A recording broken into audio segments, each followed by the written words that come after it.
Fala galera, firmeza? E aí, estão seguindo firme na leitura? Vocês estão lendo, né?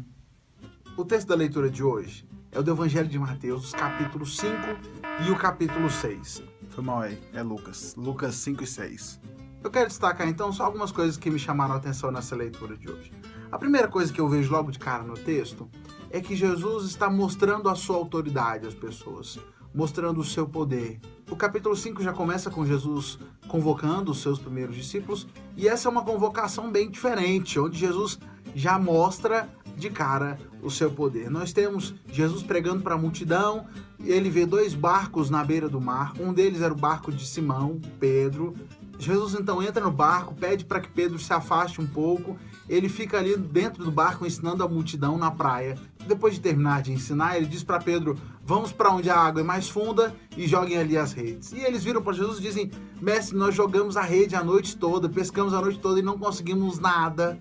Não vai ser agora que nós vamos conseguir, mas eles obedecem a Jesus, jogam as redes, a pesca é incrível, eles enchem as redes, não conseguem botar no barco, chamam o outro barco que ficou na praia, enchem os dois barcos a ponto de quase afundarem os barcos, e ali eles percebem que Jesus era mais do que um profeta, era mais do que um homem sábio.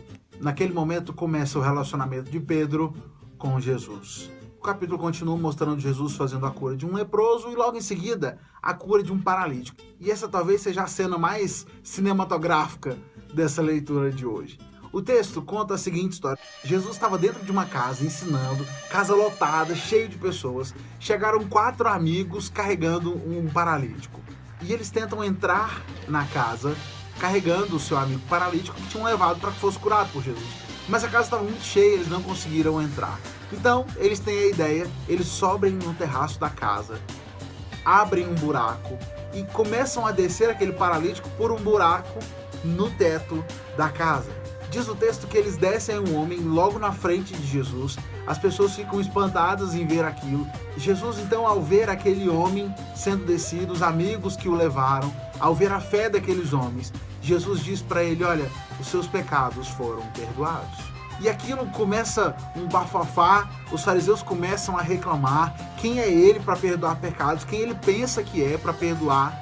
Só Deus pode perdoar pecados. O texto diz que Jesus sabia o que eles estavam pensando, Jesus conhecia o coração deles. E logo em seguida Jesus se vira para eles e pergunta: por que é que vocês estão pensando assim? O que é mais fácil? Eu dizer para ele que os seus pecados estão perdoados, ou dizer para ele: levante-se ante? Mas para que vocês saibam que o Filho do Homem tem sim autoridade para perdoar pecados, eu digo a você. E ele se vira o paralítico e diz para ele: levante-se, pegue a sua maca e vá para casa. Imediatamente aquele homem se levantou, na frente de todos, pegou a sua maca e foi para casa louvando a Deus. Todos ficaram espantados com aquilo que tinha acontecido. Perceba a ênfase de Jesus. Ele queria deixar claro que ele tinha sim autoridade sobre tudo. Jesus, ele tem todo o poder. Não é à toa que ele diz que todo o poder tinha sido dado a ele, tanto na terra quanto nos céus. Não devemos duvidar da autoridade e do poder de Jesus. Acredite, confie no poder de Deus. Jamais duvide que ele possa fazer algo por você. Outra lição que eu encontro aqui: se você precisa de algo, se você precisa da bênção de Deus, vá em direção a Jesus. Muitas pessoas preferem ficar chorando com seus problemas paradas. Aquele homem não podia andar, mas ele conseguiu 4 amigos que o carregaram até Jesus. Mova-se em direção a Jesus e com certeza você irá encontrá-lo. Outra questão que me chama a atenção, agora já no capítulo 6, a partir do verso 27, Jesus nos ensina a amar os nossos inimigos. Ele diz: amem os seus inimigos, façam bem aos que os odeiam, abençoem os que o amaldiçoam, orem por aqueles que os maltratam. Se alguém bater em você numa face, ofereça-lhe também a outra. Se alguém tirar de você a capa, não impeça de tirar a túnica. Dê a todo aquele que pedir. E se alguém tirar o que pertence a você, não lhe exija que o devolva. Como vocês querem que os outros lhes façam, façam também vocês a eles.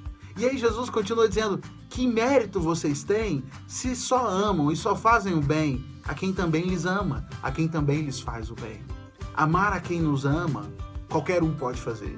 Jesus vai dizer: até os pecadores fazem isso. Qualquer um pode amar alguém que te ama. O grande desafio, o desafio da vida cristã, é amar até mesmo aqueles que te odeiam, que te perseguem, amar até mesmo os seus inimigos. E ele conclui esse pensamento dizendo: sejam misericordiosos, como o Pai de vocês é misericordioso. Jesus não nos ordena sermos misericordiosos simplesmente para sermos bonzinhos, mas nós temos o exemplo. Sejamos misericordiosos como Deus foi misericordioso conosco. Usemos para com os outros o mesmo amor, o mesmo perdão que nos foi concedido. O último destaque que eu faço da leitura de hoje, no verso 46 do capítulo 6, diz: por que vocês me chamam Senhor, Senhor, e não fazem o que eu digo? Jesus vira para aquelas pessoas e diz: vocês ficam me chamando de Senhor, mas vocês não obedecem, não fazem as coisas que eu mando. E ele então conta uma ilustração. Ele diz: aquele que ouve as minhas palavras e obedece é comparado a um homem que constrói a sua casa sobre a rocha e edifica ali os alicerces da sua casa. Quando veio a chuva, veio a enxurrada, vieram os ventos e bateram forte contra aquela casa, mas não conseguiram derrubá-la, porque ela tinha sido bem construída. Mas aqueles que ouvem os meus ensinamentos e não cumprem são como aquele que vai e constrói a sua casa sobre a areia. Quando vier a mesma tempestade, os ventos vierem, a casa será completamente destruída. E eu termino essa reflexão de hoje fazendo a você a mesma pergunta que Jesus fez: por que é que você o chama de Senhor se não obedece os seus mandamentos? Não faz sentido. Nós temos aprendido diariamente com a palavra de Deus. Temos buscado na palavra os ensinamentos do Senhor. Agora, o mais importante é que você viva esses ensinamentos.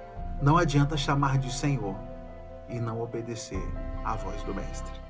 É isso aí, pessoal. Fique firme na leitura, continue acompanhando o nosso cronograma, continue lendo a sua Bíblia. E se você está gostando dos nossos vídeos, tem gostado do nosso canal, se inscreva aqui embaixo, deixa um joinha e compartilha com seus amigos nas redes sociais.